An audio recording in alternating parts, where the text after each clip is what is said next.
عابد مناوری میرے بڑے گہرے دوست، میں نے انہیں زندہ بھی دیکھا، جوانی سے بھرپور پورے جوبن پہ، اور پھر آخری ایام میں انہیں مرتے ہوئے بھی دیکھا، پل پل کئی مہینے وہ بیمار رہے۔ میرا عابد صاحب سے بہت گہرا ذہنی تعلق بھی تھا، اور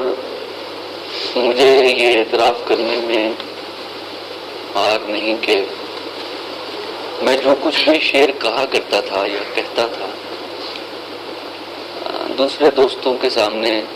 بہت کم پڑتا تھا، اور عابد صاحب کے سامنے پہلے پڑھتا تھا۔ شاید اس طرح میں ان کا ایک استحصال بھی کرتا تھا، کیونکہ وہ شخص اتنا پرخلوص تھا اپنے جذبات میں۔ دوسرے لوگ شاید غلط شعر سن کے گریز کر لیں، کوئی تنقید نہ کرے، کوئی رائے نہ دے، اور کچھ لوگ اندر ہی اندر خوش ہوں کہ اب اس کو غلطی کرنے دو، وقت آنے پہ اس کو پکڑیں گے۔ لیکن عابد صاحب کی یہ خوبی تھی کہ جو کچھ کہا اس میں کہیں کوئی ہلکی سی خامی بھی اگر ان کو نظر آئی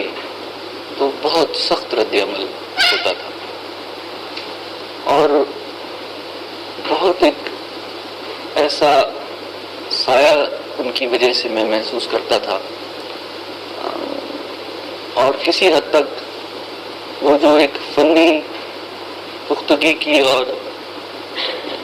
کاریگری کی ضرورت ہے وہ اس سے میں بچنے کی کوشش کرتا تھا، یہ سمجھ کر کہ آخر میں یہ شعر تو عابد صاحب کو سنانا ہی ہے، تو اس پہ تو وہ کچھ نہ کچھ کہیں گے۔ اور میں اس بات میں پورا ایک اعتراف کرنا چاہتا ہوں کہ زبان، فن، عروض، اس پہ ان کی گرفت بہت مضبوط تھی، اور دیکھتے ہی دیکھتے ایسا ہوا جن دنوں انہوں نے شاعری شروع کی، تقریباً لگ بھگ اسی زمانے میں نے بھی شعر کہنا شروع کیا، لیکن ہم نے کبھی سنجیدگی سے عروض کی طرف غور نہیں کیا، نہ اس کو سیکھنے کی محنت یا زحمت گوارا کی۔ اور عابد صاحب جو ہمارے ساتھ چلتے چلتے بیچ میں کچھ ایسا محسوس ہونے لگا کہ یہ آدمی اپنے فن میں بہت پختہ ہو گیا ہے۔ وہ علم اس نے کہاں سے حاصل کیا ہمارے درمیان رہتے ہوئے میں یہ تو نہیں سمجھ سکا، شاید اس کی اپنی محنت تھی، اس کی اپنی ذہانت تھی۔ اس بات کی ایک بہت کمی جو ہے وہ میں سمجھتا ہوں میرے لیے ہو گئی ہے۔ عابد صاحب بڑے پرخلوص آدمی تھے، اور میرے دوستوں میں میرے خیال میں سب سے زیادہ تکلف ہوئی تھی، انہی کے ساتھ زیادہ ہنسی مذاق بات کرنے کی میں جرأت کرتا تھا۔ عمر میں میرے سے تھوڑے سے بڑے تھے، اور جب میں نے شعر کہنا شروع کیا تو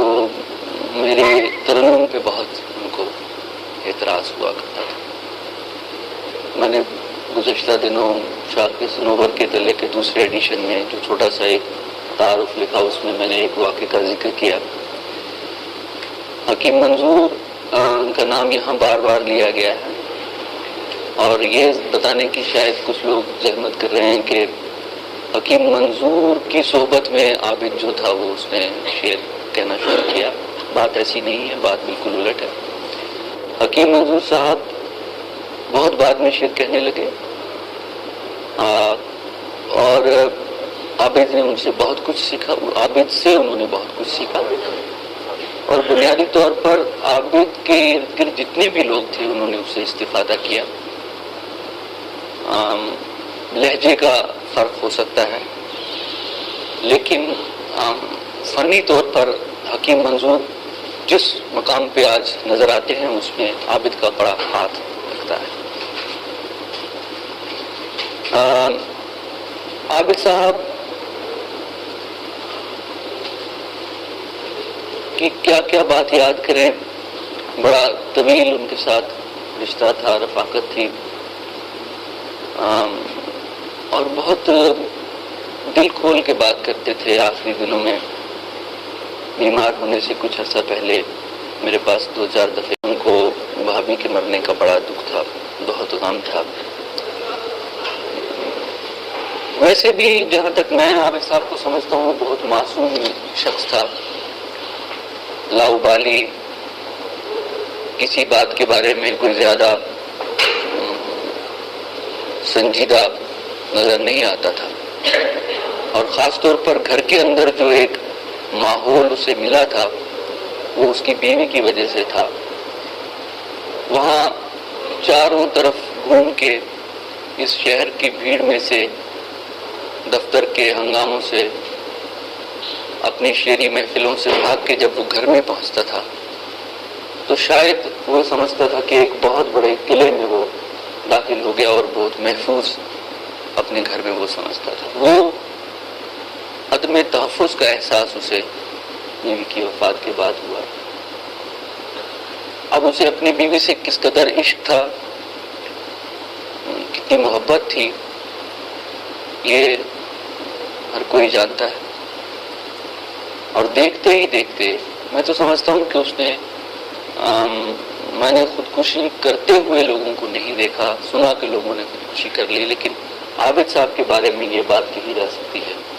کہ ہم نے انہیں خودکشی کرتے ہوئے دیکھا۔ بڑی طویل بات چیت میری ان کے ساتھ ہوئی، میں گھر میں گیا، ان کی والدہ تھی، ان کے بھائی تھے، کئی بار بات ہوئی بچوں کے ساتھ، لیکن بضد تھا وہ شخص کہ میں نے اب جینا نہیں ہے اور مجھے جینا نہیں چاہیے۔ تو ایک بڑا انسان، ایک بڑا شاعر، ایک بڑا دوست، انسان دوست، بہت اچھے اصولوں کا مالک۔ آج تو منافقت کا دور ہے، ہم سب لوگ منافق ہیں، کہیں خود کو چاہے کسی بھی لبادے میں رکھیں، لیکن بنیادی طور پر وہ سچائی اور وہ خلوص جو عابد جیسے لوگوں میں ہے آج نہیں ملتا ہے۔ ہم اس کے دوست تھے لیکن اس کے مقام پہ نہیں پہنچ سکتے۔ ابھی میں یہاں بیٹھے ہوئے یہ سوچ رہا تھا کہ ہر آدمی کا تو پوسٹ مارٹم نہیں ہوتا، لیکن آج کے اس محفل میں نے یہ دیکھا کہ شاعر کا یا فنکار کا پوسٹ مارٹم تو اس کے مرنے کے بعد ہوتا ہے، اور ہر ڈاکٹر اپنے اپنے خیالات اپنے اینگل سے اس کو چیر پھاڑ اس کی کرتا ہے۔ تو یہ تو چلتی رہے گی، لیکن سچ تو یہ ہے کہ عابد صاحب کو ہم نے کھو دیا۔ شاید اس کی بیماری کے دنوں میں، اس کے مرنے کے فوراً بعد اتنی کمی محسوس نہیں ہوئی، ایسے ہوا جیسے ایک عام آدمی مر گیا۔ آج خاص طور پر جب صبح میں اٹھا اور یہ سوچنے لگا کہ عابد صاحب کے اس فنکشن میں جانا ہے، میں نے اس کا بڑا اصرار بھی کیا کہ اس طرح کا فنکشن ہونا چاہیے، تو بہت کمی محسوس ہوئی اور لگا کہ بہت کمی ہو گئی ہے، شاید یہ کمی اب زندگی بھر رہے گی۔ میں نے چند اشعار صبح کہے، بڑے جذبات میں تھا، پتہ نہیں اب کیا کہا، عابد صاحب ہوتے تو ان کا ریئیکشن کیا ہوتا ان اشعار کے بارے میں۔ تو نیم صبح کا پہلا منظر بھی، نیم صبح کا پہلا منظر بھی، گزری یادوں کا ایک دفتر بھی، دوستی اور وفا کا پیکر بھی، پیار کا بے کراں سمندر بھی۔ اور یہ سچ ہے کہ اس کے پیار کی کوئی انتہا نہیں تھی، اور میرے ساتھ بہت محبت کرتے تھے، بہت ہی زیادہ۔ یاد آتا ہے وہ تبسم ناز جس پہ تھے جان و دل نچھاور بھی، ایسے روشن کیے ہیں اس نے چراغ جن سے روشن ہیں بام بھی گھر بھی، ایسے روشن کیے ہیں اس نے چراغ جن سے روشن ہیں بام بھی در بھی، اور زندگی کے خمار میں غلطاں، زندگی کے خمار میں غلطاں، خود شناسا بھی اور خود سر بھی، زندگی کے خمار میں غلطاں، خود شناسا بھی اور خود سر بھی، اور پتھروں کے نگر میں رہتے ہوئے، پتھروں کے نگر میں رہتے ہوئے، شیر گوئی میں آئینہ گر بھی، پتھروں کے نگر میں رہتے ہوئے، شیر گوئی میں آئینہ گر بھی، اور اپنے اسلوب میں بہت سادہ، اپنے اسلوب میں بہت سادہ، بحرے عرفان کا شناور بھی۔ یہ شناور کا ایک لفظ تھا جو بار بار ان کی شاعری میں آتا تھا، اور میں نے کئی بار ان سے کہا کہ بھئی یہ کیا لفظ ہے؟ میں تو اس لفظ کو بہت زیادہ شاعری میں نہیں میں نے دیکھا تھا، بہت کم جدید شاعروں میں کہیں دیکھا۔ اس لفظ کو وہ کئی بار استعمال کرتے تھے، اور ان کی کئی غزلوں میں یہ شناور کا لفظ بہت عام استعمال ہے۔ اپنے اسلوب میں بہت سادہ، بحرے عرفان کا شناور بھی، اور بزم شعر و سخن کا شہزادہ، بزم شعر و سخن کا شہزادہ، جان اردو کا ایک دلبر بھی، بزم شعر و سخن کا شہزادہ، جان اردو کا ایک دلبر بھی۔ اب میں نے بیچ میں ڈوگری میں بھی شعر کہنے شروع کیے، باوی صاحب تو بہت دفعہ کہا کہ بھئی آپ بھی ڈوگری میں کہو، غزل کہو، ڈوگری میں کیوں نہیں کہتے ہو؟ تو وہ کبھی اس کے لیے تیار نہیں تھے۔ ہم لوگ تو جو زبان ملی اور جہاں سے ہمیں کچھ فائدہ ہوا ہم نے وہ زبان استعمال کر لی، کبھی پنجابی، کبھی اردو، کبھی ڈوگری، لیکن وہ نہیں، ایسی بات نہیں تھی۔ اپنے سائے سے کر گیا محروم، اپنے سائے سے کر گیا محروم، وہ شجر جو کہ تھا تناور بھی، اور رند مغموم میں کدا خاموش، رند مغموم میں کدا خاموش، ٹھہرے ٹھہرے ہیں جامو ساغر بھی، اور قافلے سے بچھڑ گیا عابد، قافلے سے بچھڑ گیا عابد، جو کہ رہرو تھا اور راہگر بھی، اور مستند بات کہنے والوں میں، مستند بات کہنے والوں میں وہ کی افضل تھا اور بہتر بھی۔